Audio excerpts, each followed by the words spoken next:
Survey SC వర్గీకరణ చుట్టూ ఈ వారం రాష్ట్ర ప్రభుత్వం మేజర్ షెడ్యూల్ నడిచింది. ప్రత్యేకంగా అసెంబ్లీని సమావేశపరిచారు. లెక్కలు ప్రజలకు వివరించారు.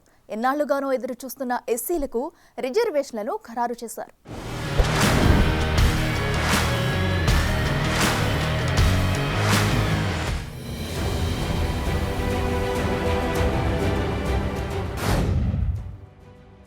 తెలంగాణలోని ఎస్సీలను 3 గ్రూపులుగా విభజిస్తూ ప్రభుత్వం నిర్ణయం తీసుకుంది.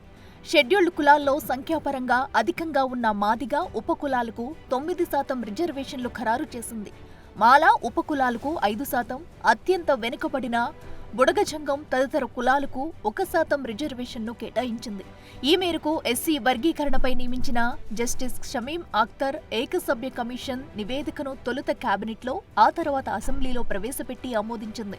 దీంతో సుప్రీం తీర్పు తర్వాత ఎస్సీలను వర్గీకరించి రిజర్వేషన్లను ఖరారు చేయడంలో దేశంలోనే తొలి రాష్ట్రంగా తెలంగాణ నిలిచింది. ఎస్సీ వర్గీకరణపై సుప్రీంకోర్టు గత ఏడాది ఆగస్టు 1వ తేదీన ఇచ్చిన తీర్పుపై స్పందించిన తెలంగాణ ప్రభుత్వం వర్గీకరణకు కట్టుబడి ఉన్నట్లు అదే రోజు ప్రకటించింది. ఎస్సీ ఉపకులాల్లో ఎవరిని ఏ గ్రూపులో చేర్చాలన్న అంశంపై సొంత నిర్ణయం లేకుండా ఏకసభ్య కమిషన్ సిఫార్సు చేసిన దానికే కట్టుబడి నిర్ణయాలు తీసుకుంది. ఆయా వర్గాలు జనాభా, సామాజిక, ఆర్థిక, విద్య వంటి అంశాలను పరిగణలోకి తీసుకుని మొత్తం 59 కులాలను వర్గీకరించింది.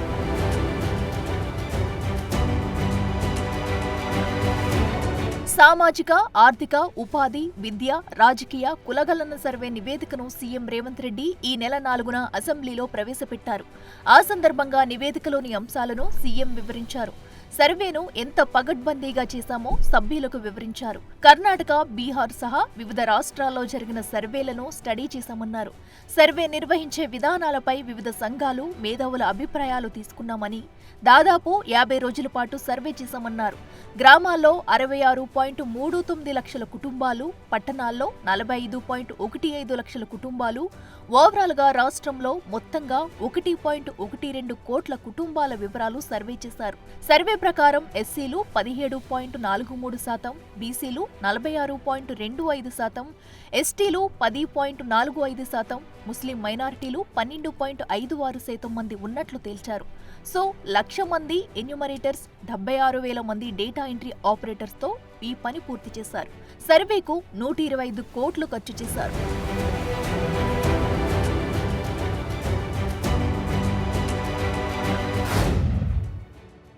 అంగన్వాడీ సెంటర్లలో చిన్నారుల కోసం బ్రేక్ఫాస్ట్ పథకాన్ని అమలు చేసేందుకు కేంద్రం నుంచి నిధులు ఇవ్వాలని కేంద్ర మహిళా శిశు సంక్షేమ శాఖ మంత్రి అన్నపూర్ణాదేవిని మంత్రి సీతక్క కోరారు.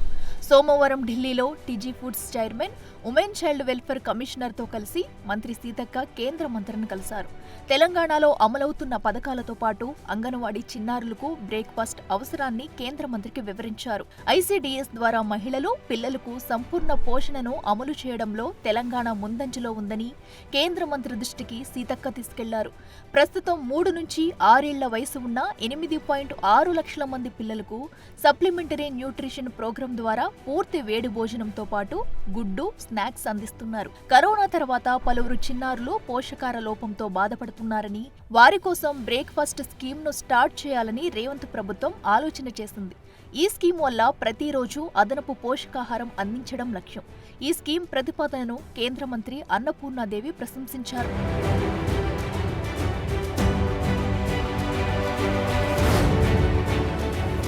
తెలంగాణ ప్రభుత్వం ఎంతో ప్రతిష్టాత్మకంగా చేపట్టిన కులగణన సర్వే రిపోర్టును ప్లానింగ్ కమిషన్ అధికారులు కేబినెట్ సబ్ కమిటీకి ఈ నెల 2న అందించారు. ఈ సర్వేలో 96.9% కుటుంబాలకు తమ వివరాలు తెలిపాయి.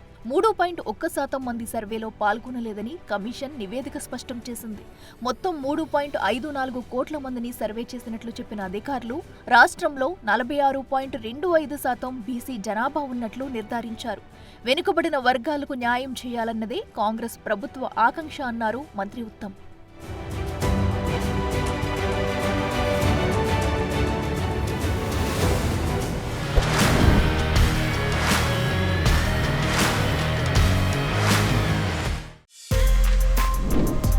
For more videos like this, subscribe Big TV channel.